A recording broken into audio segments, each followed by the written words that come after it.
Abram comigo, por favor, a carta que Paulo escreveu aos irmãos em Éfeso. Efésios capítulo 5, versículos de 15 a 17. Sermão do nosso pastor Augusto Breiner. Efésios 5, versículos de 15 a 17, diz assim: Portanto, vede prudentemente como andais, não como necios, e sim como sábios, remindo o tempo, porque os dias são maus. Por esta razão, não vos torneis insensatos, mas procurai compreender qual a vontade do Senhor. Amém. Oremos ao Senhor. Senhor nosso Deus, essa é a tua palavra que mencionamos durante esse culto, que ela é uma palavra que é poderosa para salvar, é poderosa, Senhor, para apontar os nossos pecados, é também poderosa para infundir fé, Senhor, nos nossos corações, por meio do teu Santo Espírito, aplicando ela em nós. É poderosa, Senhor, para nos guiar no processo de santificação. Também, Senhor, é poderosa para nos consolar e para nos instruir, Senhor, na tua boa e perfeita vontade. Por isso, mais uma vez, Senhor, estamos aqui como teu povo, sedentos, Senhor, para escutar a tua voz por meio da pregação. Sedentos, Senhor, para escutarmos palavras de vida eterna que provêm da tua palavra. Sedentos, Senhor, para sermos instruídos pelo Senhor, para deixarmos de lado todo o tipo de filosofia humana e darmos ouvidos à tua sabedoria, Senhor, por meio da pregação da palavra.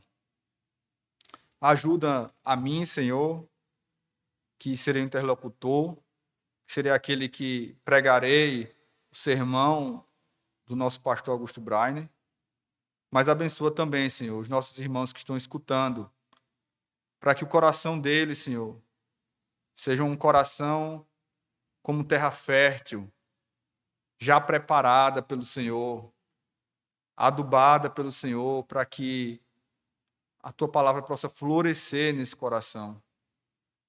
Se há no nosso meio alguém que não teve ainda, Senhor, o coração transformado, que tem um coração de pedra no lugar do coração de carne, age, Senhor, poderosamente, convertendo esta pessoa. E certamente, Senhor, nós sabemos que os propósitos da tua palavra serão cumpridos essa noite.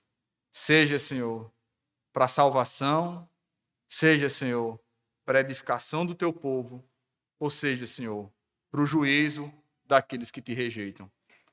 Te oramos dessa forma, Senhor, no nome do teu Filho. Amém.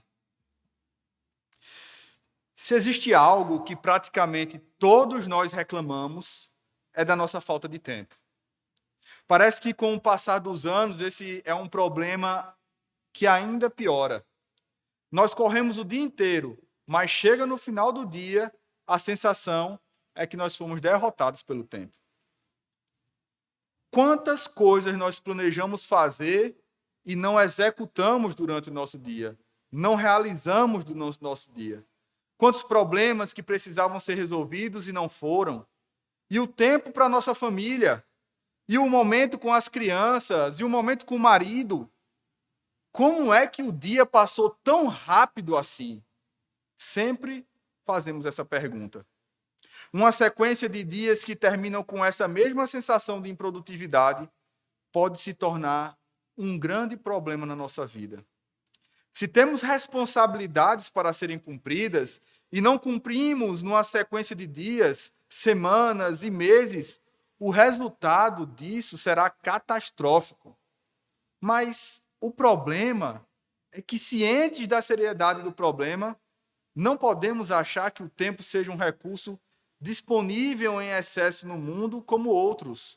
Pois, se nos falta alimento, buscamos o supermercado.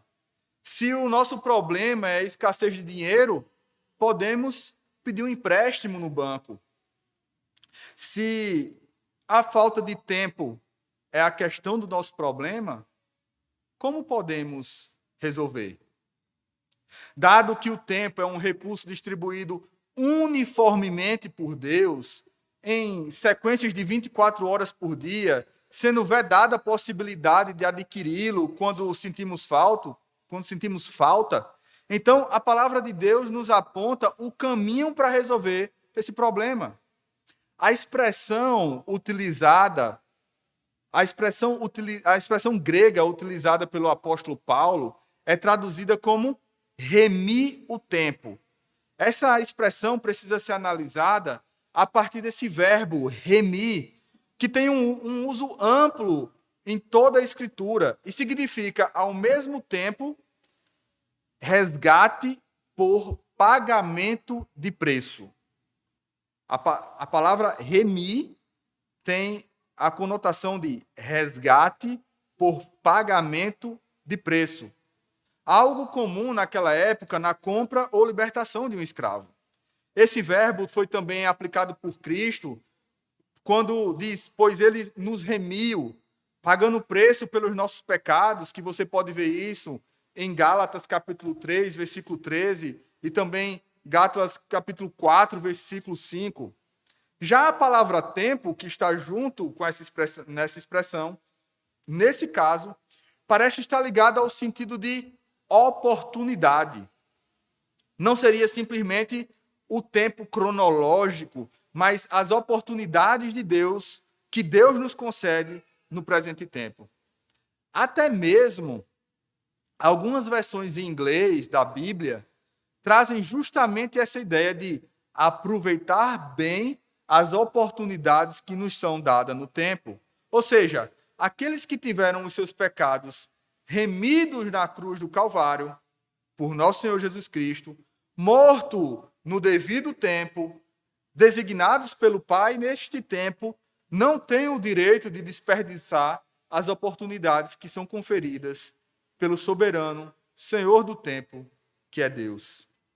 Após ordenar que os homens sejam sábios no uso do tempo, o apóstolo Paulo diz o porquê devemos estar tão preocupados assim com a forma que nós gastamos esse precioso recurso.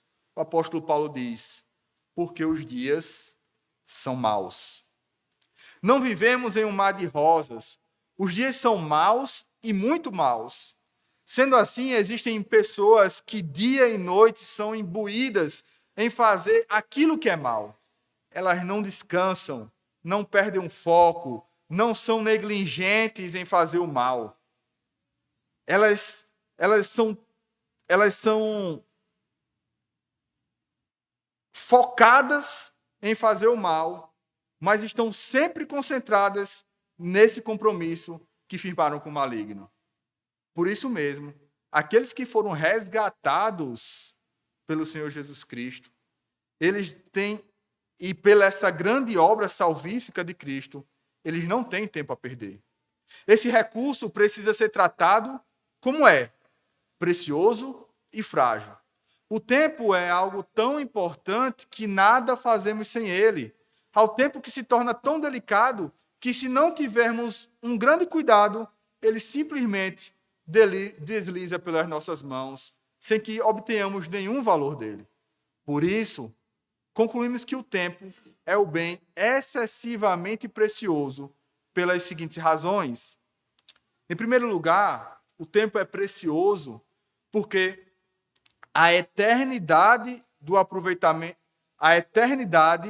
depende do aproveitamento do tempo. O que fazemos aqui terá consequências eternas.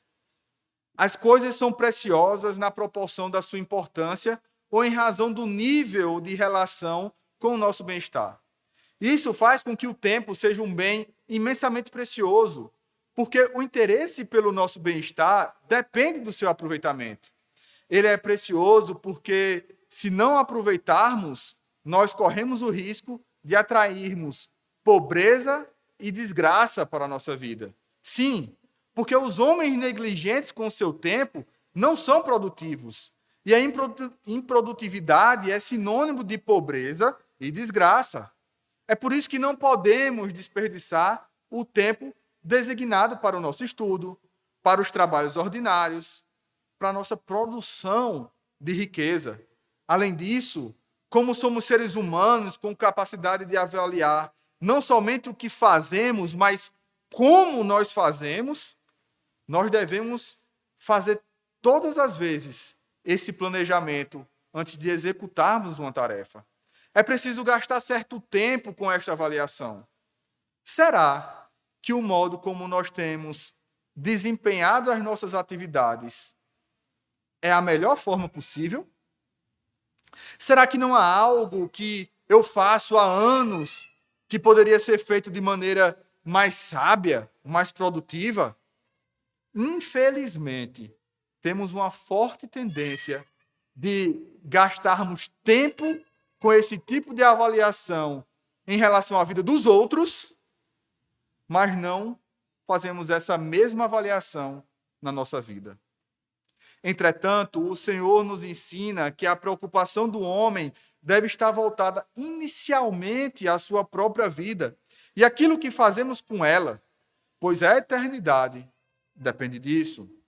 De acordo com o nosso aproveitamento ou perda de tempo, seremos felizes ou miseráveis para todo sempre. Ainda em relação do porque o tempo é precioso, nós temos um segundo motivo. O tempo é precioso porque o tempo é muito curto, o que torna ele, assim, muito precioso. A escassez de algum bem faz com que o homem coloque em grande valor sobre ele, especialmente se é uma coisa necessária de ser usufruída e sem a qual não podemos viver. O tempo é tão curto e o trabalho que temos a fazer é tão grande que não podemos desperdiçar nenhuma parte dele. O trabalho que temos que fazer com vistas à eternidade deve ser feito no tempo, ou nunca será feito.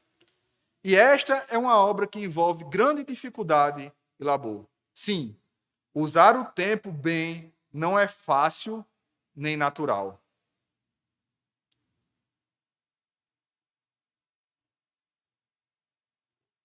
Apesar de estarmos conscientes de sua importância, não iremos utilizar esse precioso recurso caso não busquemos a sabedoria que vem de Deus.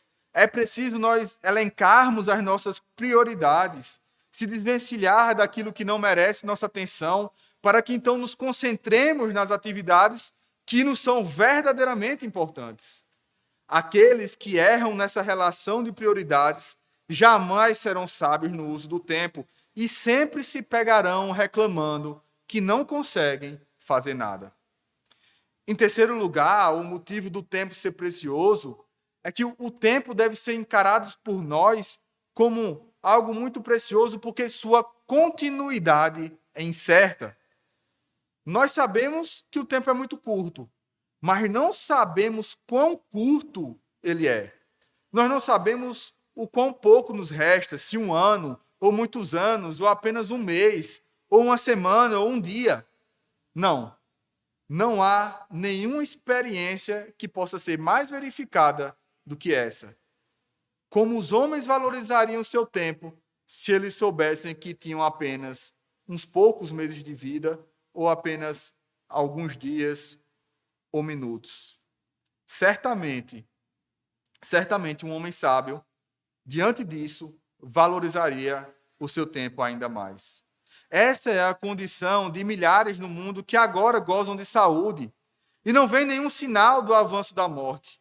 Muitos, sem dúvida alguma, estão para morrer no próximo mês, muitos morrerão essa semana, muitos morrerão até mesmo amanhã e não sabem nada disso.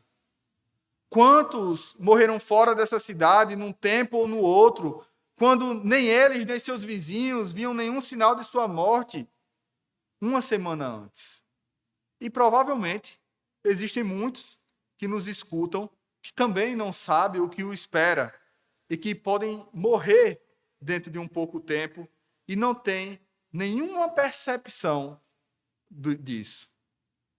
Então, em quarto lugar, o tempo é precioso porque quando ele passa, não pode ser recuperado.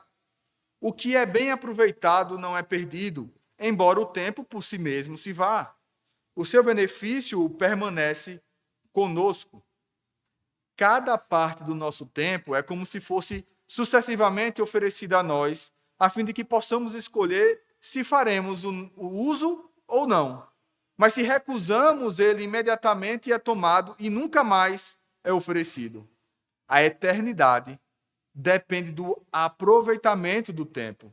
Mas quando o tempo de vida se vai, uma vez que a morte venha, não temos mais o que fazer com o tempo, pois os mortos não podem cuidar das suas famílias, os mortos não podem refazer o seu caminho, os mortos não podem esperar por dias melhores enquanto trabalham hoje. Mas você, que ainda está vivo, pode.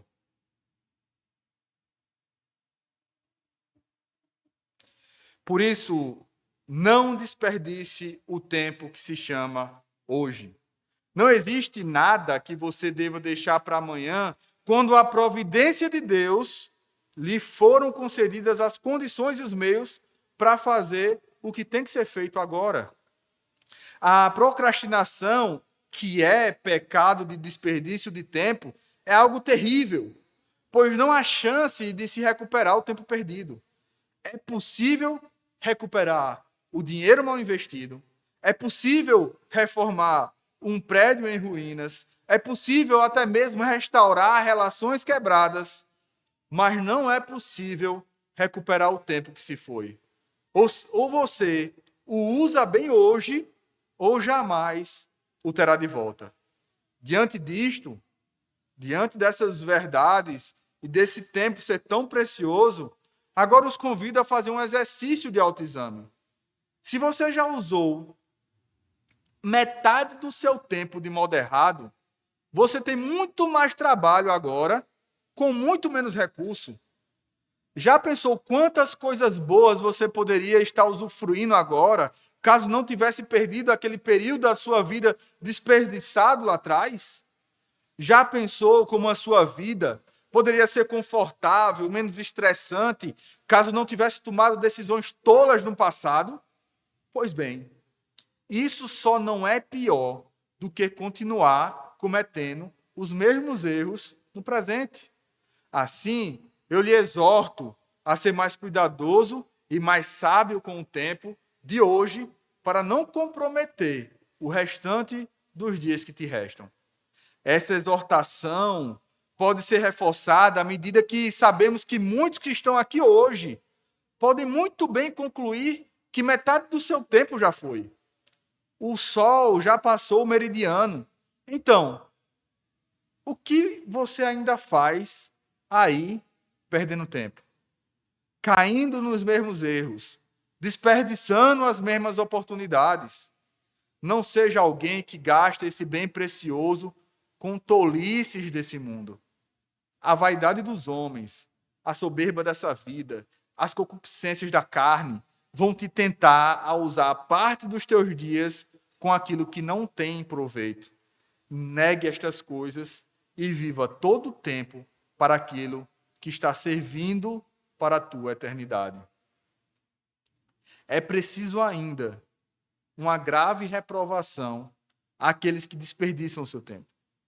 A raça humana age como se o tempo fosse uma coisa que tivesse em grande quantidade e tivesse mais do que precisa e não sabe o que fazer com ele. Há muitas pessoas que deverão ser reprovadas com essa doutrina que eu agora vou particularmente mencionar. A primeira classe de pessoas que precisam ser reprovadas são aquelas que gastam tempo com ociosidade e conversas ou trabalhos não proveitosos. ociosidade e conversas ou trabalhos não proveitosos. Aqueles que gastaram grande quantidade do seu tempo em ociosidade, que viram suas mãos recusarem um trabalho e, em vez de trabalhar, deixam sua família sofrer, saiba que vocês próprios também sofrerão. Sofrerão se já não sofrem, pois não há nada mais destrutivo e empobrecedor do que a preguiça, como nós vimos aqui anteriormente nesse sermão. Há também os que gastam grande parte do seu tempo em conversas não proveitosas. Meu irmão, Deus nos deu a capacidade da comunicação e isso é algo maravilhoso. Vejamos quantas coisas boas fazemos através das boas conversas. Podemos evangelizar alguém por meio das palavras utilizadas em certo tempo. Podemos comprar, podemos vender, podemos convencer alguém que existe um caminho melhor a seguir. Porém, é possível que você simplesmente use esse tempo para jogar conversa fora, como é comum dizer em nossos dias. Mas nós não temos o direito de jogar a conversa fora.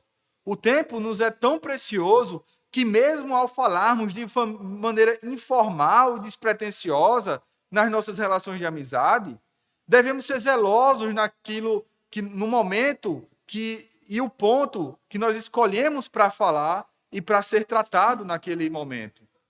Por isso, zele por aquilo que você conversa em rodas de amigos, pois é plenamente possível, sim, conversar sobre amenidades de forma sábia e divertida, sem desperdiçar o tempo. É muito sábio também utilizar o nosso tempo de lazer e descanso para falar de amenidades que não sejam frívolas nem tolas. A segunda classe de pessoas que precisam ser reprovadas são aquelas que usam o seu tempo em trabalhos ímpios. São reprovados por essa doutrina aqueles que gastam o seu tempo em trabalhos ímpios, que consomem as oportunidades fazendo o que é mal. Esses ferem e matam a si mesmo agindo dessa maneira. Por isso, ao receberem a oportunidade de desfrutar o tempo da vida, trabalham para a sua própria morte. Eles gastaram o seu tempo correndo e infectando a casa, a cidade, a igreja e todos os locais onde vivem. Alguns gastaram muito do seu tempo em contendas e discussões sem sentido.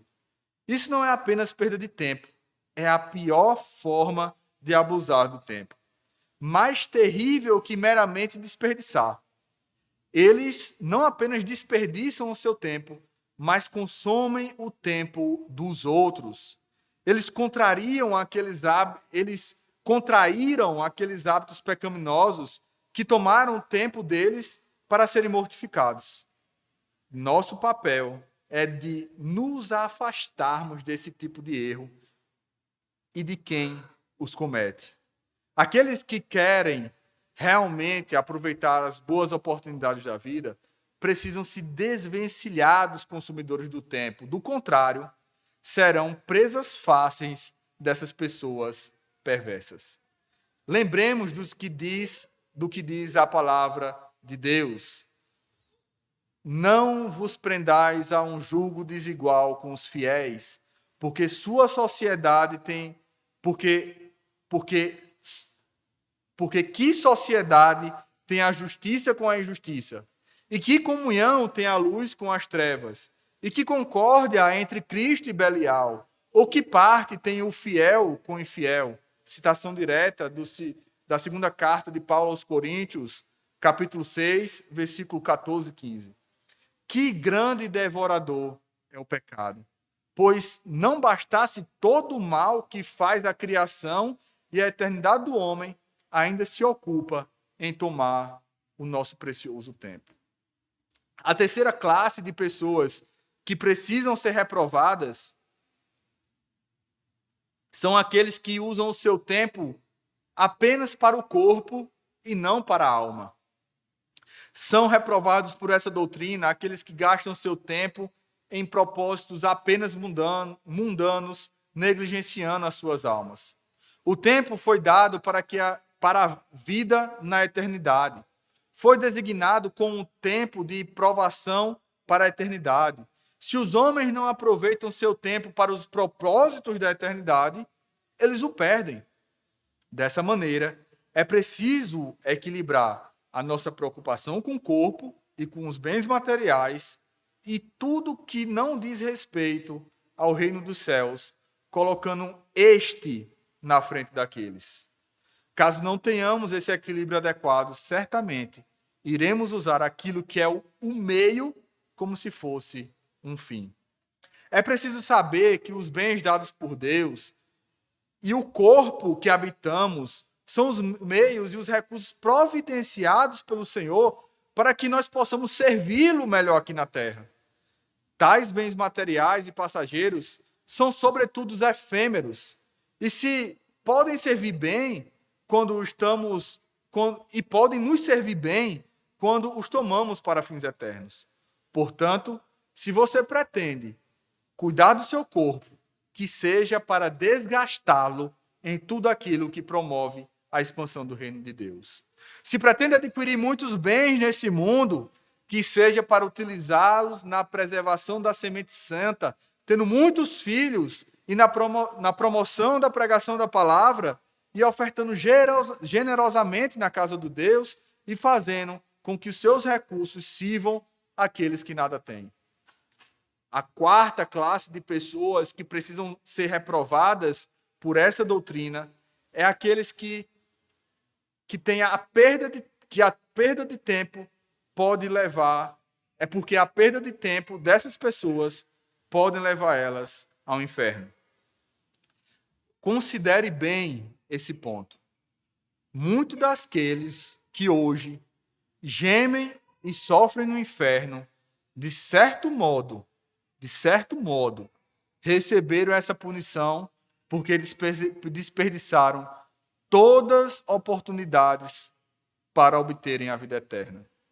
Você imagina que muitos dos que estão na desgraça eterna tiveram 40, 50, 60, 70, 80 anos para se arrependerem dos seus pecados e crerem em Cristo e nunca o fizeram? Já pensou como tantos outros ouviram a pregação uma única vez, mas acharam ter tempo adiante para receber Cristo? Já pensou quantos outros ouviram a pregação uma única vez, mas acharam ter tempo para se converter a Cristo em outra ocasião, mas morreram em seguida? Pois bem, agora já não lhes resta mais oportunidades, pois eles, ao invés de remir o tempo da salvação, o desperdiçaram. Haverá um tempo que você também não poderá mais meditar na preciosidade do tempo, porque só restará o juízo final e a pergunta de Deus: o que fizeste com o tempo que eu te dei? Uns responderão como Paulo: para mim, o viver foi Cristo e o morrer, lucro. E você, o que dirá? Algumas lições finais desse texto. O primeiro ponto é que você deve aproveitar o seu tempo e as oportunidades sem de maneira nenhuma atrasar. Não seja um procrastinador. O tempo que você tem é hoje. Aproveita-o. Saiba que não há forma melhor de aproveitar o tempo do que gastá-lo com as coisas de Deus. Por isso, trago alguns sábios conselhos do puritano Richard Baxter para que conseguimos passar o dia com Deus. O primeiro conceito de Richard Baxter foi o seguinte: controle o seu sono para que sirva à saúde e trabalho, e não ao prazer. Governe o tempo do seu sono apropriadamente, de modo que você não desperdice as preciosas horas da manhã preguiçosamente em sua cama. O tempo do seu sono deve ser determinado pela sua saúde e trabalho, e não pelo prazer da preguiça. O segundo conselho é que o primeiro pensamento do dia precisa ser a Deus e a mais ninguém. Com isso, diga a si mesmo que não há nada mais importante na sua vida do que Deus. Não permita começar o dia na correria comum, sem antes meditar nas coisas eternas do Senhor. Tente fazer da refeição matinal ou de um horário anterior a ela o tempo para a sua família meditar na palavra antes de começar a resolver as questões da nossa vida. O terceiro conselho é que separe tempo para o culto familiar, um horário que seja propício a todos da casa. Caso não seja possível logo cedo da manhã, retire outro momento que possa servir à adoração familiar diária. Na sua casa não pode passar um dia sequer sem ouvir a menção do nome glorioso de Deus. Homens, vocês, suas esposas e seus filhos precisam desse tempo, assim como lhes são necessários o tempo para banho, o tempo para refeição, o tempo para o trabalho e o tempo dos estudos. É algo essencial. Por isso, santifique um tempo conveniente dentro das suas possibilidades do lar, para que o Senhor seja exaltado. Em segundo lugar, depois de escutarmos no primeiro ponto os conselhos de Richard Baxter, em segundo lugar, sejamos mais cuidadosos em não desperdiçá-lo do que nós somos em não desperdiçar o dinheiro.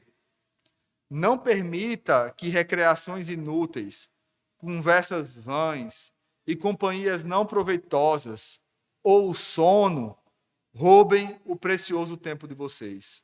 Sejam mais zelosos em escapar das pessoas, ações ou situações da vida que tendem a roubar o teu tempo, ao tempo de vocês, do que seriam a escapar de ladrões ou salteadores. O terceiro ponto dessas aplicações finais é que nós devemos ter cuidado com os nossos relacionamentos. Divida seu tempo para cumprir cada um dos seus papéis. Atente diariamente para os deveres especiais relativos aos vários relacionamentos de vocês. Esteja na condição de maridos, na condição de esposas, filhos, patrões, empregados, pastores, cidadãos ou autoridades. Cada um desses papéis foi dado por Deus e por ele será cobrado. Se o Senhor nos deu, é porque temos para cada um deles responsabilidade. Não se esconda nas desculpas, seja responsável e não se dedique apenas àquilo que você acha mais prazeroso, mas cumpra a sua missão em cada uma dessas áreas que o Senhor lhe designou. Em quarto lugar, seja especialmente cuidadoso para aproveitar aquelas partes do tempo que são as mais preciosas. O tempo santo é mais precioso do que o tempo comum. Esse tempo é mais precioso para o nosso eterno bem-estar. Portanto, acima de tudo, aproveite os seus domingos. Especialmente aproveite o tempo da adoração pública, que é a parte mais preciosa do tempo santo. As oportunidades em que temos à disposição as grandes operações do Espírito de Deus são mais preciosas do que qualquer outro tempo. Esse é o tempo de estarmos mais próximos de Deus. É o dia da salvação. Nesse glorioso dia, além do momento da adoração pública, você ainda pode aproveitar para gastar o seu tempo em conversações com pessoas santas sobre coisas das mais altas importâncias, em oração, em meditação sozinho ou com sua família, lendo livros proveitosos, em oração e, por fim, não pense que você tem muito tempo, porque, de fato, nenhum de nós o tem. Aproveite-o enquanto ainda lhe resta oportunidade para servir ao Senhor nesses dias maus. Que o Senhor abençoe a sua igreja e que nos faça, meus irmãos, refletir em como nós temos remido o nosso tempo. Amém. Senhor bondoso, como vimos nesse sermão, não é natural nem é algo fácil, Senhor, nós remimos o nosso tempo. Como muitos dos outros mandamentos do Senhor e muitas das outras doutrinas, Senhor, também não são naturais ao nosso corpo, à nossa mente servir ao Senhor. Mas o Senhor nos exorta essa noite que nós não devemos buscar os caminhos simplesmente que são fáceis, mas devemos buscar os caminhos que são corretos, os caminhos que estão revelados pela Tua palavra. E como, Senhor, essa pregação fala a cada um de nós. Quantas vezes, Senhor, nós não achamos que o nosso tempo está curto demais? Quantas vezes, Senhor, pecamos dizendo que deveríamos ter mais horas no nosso dia? Senhor, se o Senhor fez um dia de 24 horas, e o Senhor é um Deus perfeito, é um Deus que sabe de todas as coisas, esse tempo de 24 horas, Senhor, é mais do que suficiente para fazermos as nossas atividades.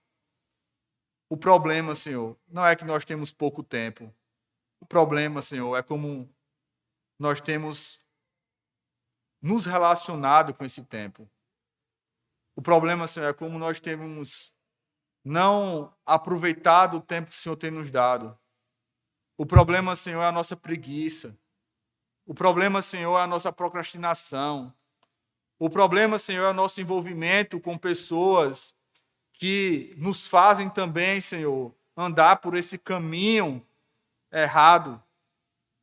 Nos ajuda, Senhor, a como vimos essa noite, a fazermos uma autoanálise para olharmos como nós temos utilizado o nosso tempo.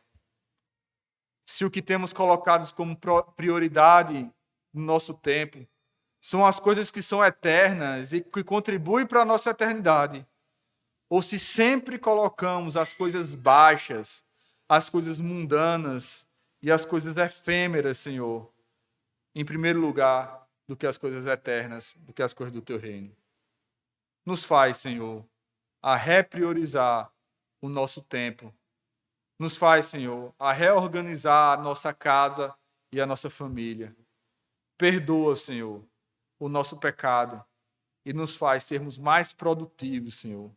Não simplesmente para termos mais atividades, não simplesmente, Senhor, para angariar mais riquezas, como vimos que é uma consequência e uma consequência lícita, mas que possamos experimentar, Senhor, da boa produtividade com o tempo que o Senhor nos dá, a prosperidade de termos, Senhor, uma vida que aqui, nesse mundo, tem caminhado para a eternidade. E que possamos, com esse sermão, Senhor, verdadeiramente pensar em cada um desses pontos. Ver, Senhor, em cada um dos pontos de reprovação onde nós nos encontramos nesse texto. Ver, Senhor, se os nossos prazeres não estão sobressaindo os nossos deveres, Senhor. E faz, Senhor, e dá a nós, o Teu povo, essa noção, Senhor, que nós devemos servir ao Senhor, independente, Senhor, independente dos prazeres da carne, colocando sempre o serviço do Senhor, controlando as nossas vidas e deixemos, Senhor, que as vontades mais baixas sejam colocadas de lado diante dessa missão gloriosa que é te servir aqui nessa terra. Nos guia, Senhor, nesta vida, neste tempo, na eternidade, a eternidade. E salva ainda, Senhor, durante esse tempo, mais pessoas para Ti. Te oramos gratos, Senhor, por esse sermão. Em nome de Cristo. Amém.